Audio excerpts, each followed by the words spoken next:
Po vazhdoj t'ju flas drejt për drejt, zonja dhe zotëri, nga studio e Politikos. Lajmi i madh ndërkombëtar është zgjedhja e papës së ri. Robert Prevost quhet papa i ri dhe do të njihet si Papa Leo i 14. Dhe çka është veçantia është papa i parë që vjen nga Shtetet e Bashkuara të Amerikës, është papa i parë amerikan. Dhe sot, në fakt, konklava e Vatikanit mbajmë në ato pamje, eventualisht në çfarëdo varianti, që vetëm t'i kemi. Papa është zgjedhur në konklav kur është arritur pajtimi i madh, edhe që ka simbolizuar me natyrisht me tymin e bardhë që njihet ndryshe. Do t'jem së bashku me famullitarin e Kishës Katolike, nikosisht përgjegjësin për dialogun ndërfetar,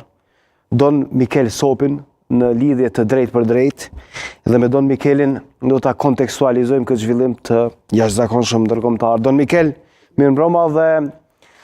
të faleminderit shumë që je direkt me neve këtu në transmetim në Politiko. Përshëndetje, nderuar kushtrem, për ju dhe për gjithë teleshikuesit tuaj, si dhe për kujdesin për këtë ngjarje të rëndësishme, si për Kishën Katolike, por gjithsesi edhe për botën mbar, ku shpresojmë është një ditë shpresje dhe gëzimi që sigurisht se kjo ditë u bën një lajm ashtu i rëndësishëm ndërkombëtar me befasirat e veta. Absolutisht po, një lajm i jashtëzakonshëm ndërkombëtar. Kemi papën e parë amerikan. A është kjo befasi, si është parë dhe si është raportuar, se po i shoh në aktualisht të gjitha media ndërkombëtare kanë në ballinë dhe të gjitha media ndërkombëtare po e ndërlidhin edhe me zhvillimet në Shtetet Bashkuara të Amerikës, me ardhjen e Trumpit dhe me shumë çka tjetër. Si e shihni ju, për arsye se vini më afër këtyre zhvillimeve, Don Mikel? Ata që i dim në rrjedhat faktikisht edhe proceset e zgjedhjes të papës, janë disa gjëra që na bën të kuptojmë se nuk është rastësi emrimi, ndoshta si individ po, por si profil jo, nga se fakti që në zgjedh ka shpejt, jenë mbrëmje, kanë filluar dhe në votimin e 4 u zgjedh papë, ku dihet se për të zgjedhur papën duhen 2/3 të kardinajve, që do të thotë se kanë kërkon kohë pak më shumë dhe takime pak më të gjata. Kësaj radhe ky vendim që është mjaft i shpejt tregon se kardinajt ishin të vetëdijshëm që ta kemi një papë me profilet dhe me karakteristikat që i ka papa tashmë Leoni i 14 që mori emrin, po dhe ky emër pak na bën të kuptojmë se vërtet kemi të bëjmë me një njeri që kërkon një baraspeshim, jemi të jetu në këto kona të konfrontimeve, të mosmarrveshjeve ndërkombëtare, dhe njihet ky si papë që vërtet kërkon më tepër dëshmi se sa fjalë, nga se sot kemi shumë fjalë, por pak ka dëshmi që punojnë për të mirën, për drejtësi, për paqe. Kështu që presim që vërtet përsaktimi i tij edhe emri i tij më në fund do të jetë një mision që të përkthehet, ka shumë variante të emrit Leon, por nëse përkthejmë gjuhën tonë do të thotë Luan, dhe shpresim që të jetë një Luan i drejtësisë, i mirëkuptimit, një papë që ka ndjesi për ata që mendojnë ndryshe, kështu që edhe për shoqërinë tonë kosovare, multietnike, multireligjioze, sidomos dhe ku ne në fakt jetojmë një gjë të tillë, mendoj se do të jetë i dobishëm edhe një nxitje, një motivim edhe më tej që të vazhdojmë kështu, të jetë një harmoni edhe ndërfetare, madje është një papë që vërtet do të angazhohet edhe për drejtësi sociale, është papë që ka zgjedhur emrin të paraardhës së tij Leoni 13, cili është i njohur me pikërisht me angazhimin e tij në sferën shoqërore për drejtat e punëtorëve, me enciklikën e tij Rerum Novarum e vitit 1891, që faktikisht i ka përshkruar gjitha diplomacitë e shekullit 20 të shoqërive perëndimore, kështu që nuk është e rastishme që ka marrë këtë emër që dëshiron vërtet të angazhohet nga një anë për drejtësi sociale dhe nga ana tjetër të jetë papë që do të munduhet të krijojë ura me gjithë ata njerëz që mendojnë ndryshe për të bashkuar forcat për ta krijuar një botë më të mirë, një botë më paqëdashse dhe një botë ku do të jetë gjithë më pak konfliktet ndëretnike.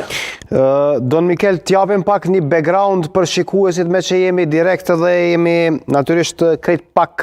momente pas këtij vendimi kardinal, po e quaj se është vendim kardinal, është vendim i madh, emërimi i Papës Robert Prevost, pra Papa Leoni i 14 është 69 vjeçar dhe është me background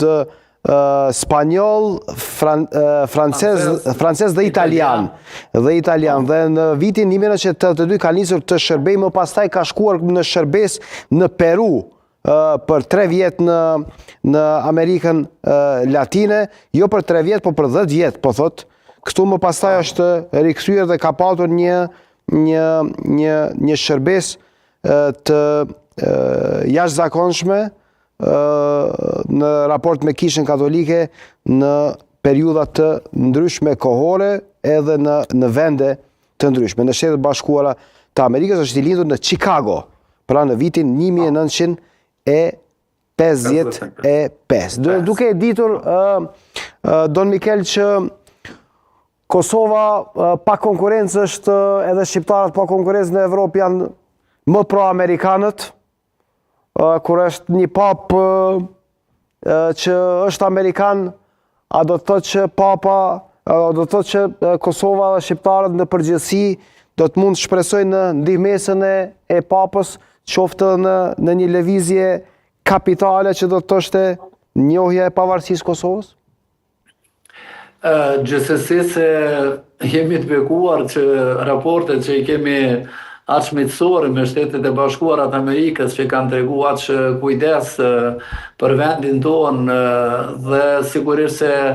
nuk do të rreshin angazhimet edhe tona të kishës lokale në përgjithësi, që të angazhohemi ta sensibilizojmë edhe t'i përforcojmë edhe më tej lidhjet si me Amerikën ashtu edhe me Vatikanin, një fuqi morale që sigurisht se Kosova shumë ka nevojë edhe në aspektin diplomatik, po edhe shpirtëror, shoqëror në përgjithësi. Edhe unë mendoj që është një person i duhur me mentalitetin amerikan, me një butësi dhe thjeshtësi augustiniane. Ne dim se rregulli që i përket është rregulli i Shën Augustinit, një filozof jashtëzakonisht i dalluar në historinë e njerëzimit, një shkencëtar, një njeri që i kontriboi aq shumë për parimin e zhvillimit njerëzor filozofik. Unë mendoj që këto koncepte edhe këto ura në të cilat insiston që të krijohen ura për te konfrontimeve janë disa parametra që vërtet na bëjnë që të shpresojmë që të bëjnë një punë të madhe të mirë edhe për Kosovën tonë. Është një njeri që vjen nga ambiente që një shumë mirë edhe ambientin tonë, një vujtjet e njerëzve, me eksperiencën e tij ashtu ndërkombëtare. Unë mendoj se nuk do ta ketë vështirë që ta kuptojë edhe realitetin ton kosovar, në përgjithësi shoqërisë tonë dhe shtetit tonë, dhe mendoj që edhe me angazhimin ton të drejtë nga ana jonë do t'i kontribuojë shumë zhvillimit të gjithë anshëm të vendit tonë. Po shoh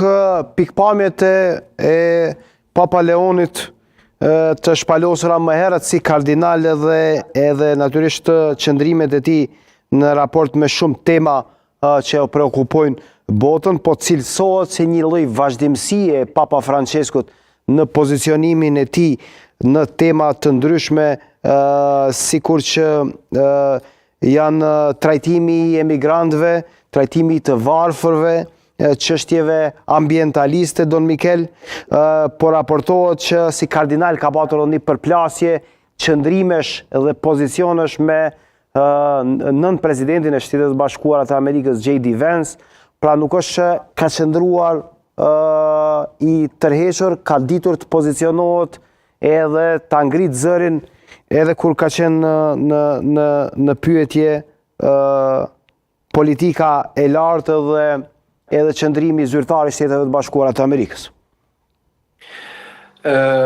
Po, sigurisht se çdo pap e ka identitetin e vet, ka një mision nështë pak sa më të theksuar. Papa Leoni XIV është me natyrë i butë, por është me principe shumë të fuqishme. Këtë ka dëshmuar për arsye se ka qenë prior, do me thonë, i pari i rregullit augustinian në mbar botën dhe ka tregu një sukses jashtëzakonisht madh, ku u tregu si një prind shumë i kujdesshëm, por nga ana tjetër shumë i prerë në parime, dhe ka bërë që me sukses të drejtoj për 2 mandate, derisa u zgjedh i pesh dhe madje kardinal të drejtoj rregullin augustinian në nivelin botror. Kjo na bën të kuptojmë se vërtet ky njeri në rend parë ka tregu se ka një zemër dhe thirrja e tij është një sinonim i tij, kthimi në zemër, dhe aty do takumi të gjithë, do takumi si njerëz, dhe do takumi edhe në emër të Zotit, se do ta dëgjojmë atë zërin e Zotit. Dhe kur është, domethënë, kur jemi këtu, ai është i ditur se është i paluhatshëm në qëndrime. Nuk do të thoja se ka pas ndonjë përplasje apo konfrontim, se Jo, konfrontim qëndrime, kështu, po. Mund të themi se në aspektin filozofik janë afër, se edhe Wenz ka doktoruar mbi Shën Augustinin, edhe rregullat të cilit i ka shërby ky, dhe ai bëri në fakt që ndryshoi shumë parime të jetës, vizione, edhe nën kryetari amerikan duke studiuar filozofinë e Shën Augustinit, mund të kenë qenë, do të thonë, edhe këto mos pajtimet, që ndoshta ka dhe hullësi tjera, cilat ne nuk i njohim, por gjithsesi unë mendoj se ka qenë një përplotësim i dyanshëm në shërtimin të argumenteve ndryshme, qofshin ato filozofike apo dhe konkrete të jetës. Ato çka është e mirë, domethënë është njëri që ka tregu vërtet një zemër të hapur, që i përmend për gjithë njerëzit pa dallim. Dhe sidomos se ka një ndjesi më të veçantë për ato shoqëri, për ata njerëz që janë në ndrysinë e padrejtësive sociale, në rrethonat luftës, aty ku nuk gëzohet liria, dhe sigurisht se papati i tij do ta ketë, domethënë, një pikë ashtu edhe një angazhim të veçantë edhe për këto kategoritë e njerëzve, kudo që ato manifestohen në botë. Don Mikel, po e shoh që deklarata e presidentit Trump po bën buj, po thotë të kihet një pap ose të jetë papa amerikan është një nder i jashtëzakonshëm. Edhe ato e tha pak ditë pasi që media tjetër në Amerikë e kishte pyetur se kush do duhet të jetë papa i ri, kur kishte thënë që edhe ai mund të jetë papa, edhe ai mund të jetë papi i katolikëve. Ata kanë vlerësu pozitën e papas, nga se ne dim nën kryetari amerikan ishte një ditë para se të kalonte në Mshëm Papa Francesku, vizitoi domethënë në Vatikanin edhe kardinajt me cilët zhvilloi biseda, u informu për rrethonat, për gjitha ato, madje dolën edhe disa foto ashtu nga shtëpia e bardhë. Ata kanë treguar interesim që është një punë normale dhe një interesim, unë mendoj, bashkimi fuqive ndryshme për të ndërtuar një botë më sigurt, një botë ku do të ketë më shumë paqe, më pak konfrontime, duke referuar shumë zonave, shumë njerëzve, ku vërtet janë të jetuar momentet e vështira. Urojmë që duke bashkëpunuar, qofshin ato fuqi politike, ekonomike, shpirtërore, morale, që të gjithë bashkohemi për ta krijuar një botë më paqëdashse dhe një zhvillim të gjithëanshëm të njerëzve dhe kulturave botërore. E nisa këtë emision kur kisha në intervistë zonën Hikmet e Bajrami më herët, thash puna më e vështirë Don Mikel në botë, ose zgjedhja më e vështirë është të zgjedhet papa. Thash ata e zgjodhën papën, pasi kaloi në Mshëm i ndjeri Papa Francesku, thash ne po kemi problem me konstituu kuvendin e qeverinë, thash si është ky lloj interpretimi, hajta përmbyllim me ty një lloj interpretimi? Po tash e thash edhe më herët se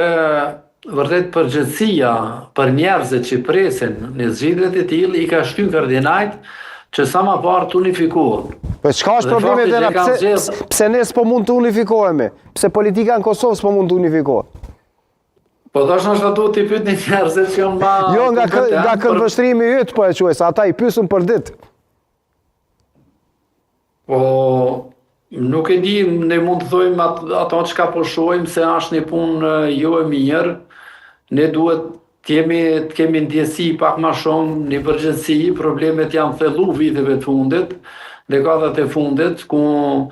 mos përfillja e asaj që ka prezentojmë ligjeve të Kosovës, unë mendoj se ka gjeneruar lajthitje të ndryshme, vështirësi të ndryshme dhe për jetën e qytetarëve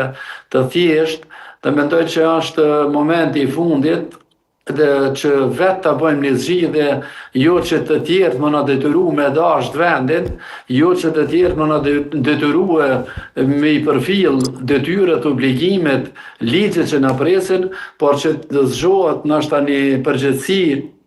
ma madhe, duke i pas parasysh gjithë ato vështërsi që kena pas kalume, jemi duke jetuar me një kohë që kanë ndërruar gjeneratat të tëra për të ardhur këtu, për të orientu, për të krijuar një shtet të mirë. Mendoj se është e pafalshme që në këtë mënyrë zvarriten problemet dhe mos të funksionojnë, mos të krijohen strukturat shtetërore që me siguri se edhe ky boshllëk do t'i lënë pasojat e veta në domen e shoqërisë dhe shtetit tonë. Don Mikel, të falenderoj shumë për angazhimin edhe përfshirjen në kuadër të këtij lajmi të madh dhe të uroj edhe një herë zgjedhjen e Papa Leonit shumë, Leonit 14. Ju duke ruar punë të marrë dhe gjithë teleshikuesit tuaj. Ju falenderit për kujdesin dhe për gjitha. Don Mikel, ti referohemi Papa Leoni 14 apo Luani 14, si ti themi në Shqip? Po nëse doj ma Shqip, mund të qymë edhe Luan, edhe po presim me lusim Zotin që t'jetë një Luan i drejtësisë dhe i paqes dhe i dashurisë për njerëzit. Falenderit shumë. Falenderit shumë. Ishim bashkë me Don Mikelin, Don Mikel Sopin dhe këtu do ta përmbyllim politikon për sonte, zonja dhe zotri, me lajmin e madh që ka ardhur nga Vatikani për zgjedhjen e papës së ri, Papa Leonit, Papa Luanit 14, si tha Don Mikeli, papa i parë që vjen nga Shtetet Bashkuara të Amerikës. Cila do të jetë shërbesa e tij, cila do të jenë veprimet e tij, cila do të jenë pozicionet e tij, kjo mbetet për t'u parë. Mua më mbetet për t'ju falendëruar juve që qëndruat me neve deri në këtë moment. Natën e mirë.